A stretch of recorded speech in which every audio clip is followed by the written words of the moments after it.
What happens after the stock market records 10 consecutive up days? Yes, you heard that right. 1, 2, 3, 4, 5, 6, 7, 8, 9, 10. That is practically unheard of. In fact, over the last 26 years of data, we've seen this 14 total times. And let's just say you see a strong V-shaped recovery like this one, you want in on the action. That's how general psychology works in this market, right? If you were to buy after 10 consecutive days, so you might have thought you missed the rally, but actually the average return over the next 45 days is still well above any average 45-day period on the market. You're winning most of the time, and those wins are usually very large. Now, if we take a look at history at when these signals usually occur, one was after the bottom of the market during the great financial crisis. There was a lot of money to be made then. The Qs were sitting at like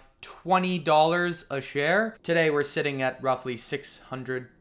We've seen instances that mark the beginning of very aggressive bull runs, but most recently, and interesting enough, the top of the market before the 2022 bear market interest rate hike cycle, and very recently, in any case, we're looking at here at over 2.5 decades of information. We've seen it happen 14 total times. You're winning just about all of those times, and the returns are ridiculously good on average in just about in every case. Yeah, sure, the drawdown can get to roughly 5%. That's pretty steep for the overall market, but when your average trade is roughly 4% after 45 days, this is certainly something to pay attention to. Now, interestingly, on this move, there is very low volume, so something fishy is going on here. That's what the data is telling us.